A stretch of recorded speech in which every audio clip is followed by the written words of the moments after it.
வணக்கம் பிரான்ஸ். 120 நாள் பல்கிங்ல இன்னைக்கு டே 14 வீக்கெண்டு. அதான் ஏஞ்சி ஃபர்ஸ்ட் மீலுக்கு ஓட்ஸை சாப்பிட்டு இன்னைக்கு டேல நான் ப்ரொடக்டிவா இருக்கிறத தடுக்க யார் வரா பாக்கலாம்னு இருந்தேன். நாங்க தாண்டா வருவோன்னு வந்து என்ன ஹைஜாக் பண்ணிட்டு போயிட்டாங்க. 2 வாரம் முன்னாடி நம்மள டிப்ரமேஷனுக்கு ஆளாக்கின பிரியாணி கடையில பிரியாணியை உள்ள தள்ளிட்டோம்.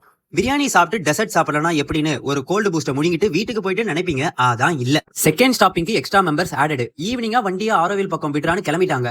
இப்ப வீடியோல பாக்குறீங்களே அவங்க எல்லாம் சாதாரணமா நினைச்சுக்காதீங்க. மொத்த ஆரோவிலுமே அவங்கதுதான்ற மாதிரி எங்க என்னென்ன நல்லா இருக்குன்னு ஒரு லிஸ்ட் போட்டு வச்சு சாப்பிடுவாங்க. அப்படிப்பட்ட தரமான ஃபுட் பிளாகர்ஸ். நான் லஞ்சிலேயே சீட் பண்ணிட்டோம்னு அங்க பெருசா எதுவும் சாப்பிடல. எல்லாத்துலயும் லைட்டா ஒரு வாய் டேஸ்ட் மட்டும் பண்ணேன். ஆனா டேஸ்டிங்கே எல்லாம் பெரிய பைட்டா போயிடுச்சு. என்னதான் டயட்ல சீட் பண்ணாலும் ஜிம்ல கரெக்டா இருப்போம். ரைட்டு, நீங்க எல்லாம் எங்கேயாவது சுத்தின்னு இருங்க, நான் ஜிம் போயிட்டு வந்துடுறேன்னு சொல்லிட்டு செதறிட்டேன். ஜிம்ல இன்னைக்கு ஒரு அவசரமான ஆர்ம்ஸ் டே. பைசப்ஸ்க்கு ஒரு 3 வேரியேஷன், ட்ரைசப்ஸ்க்கு ஒரு 3 வேரியேஷன். சோம்பேறித்தனமா கேபிள் யூஸ் பண்ணி நின்ன இடத்துல எல்லாத்தையும் போட்டுட்டு கிளம்பிட்டேன்.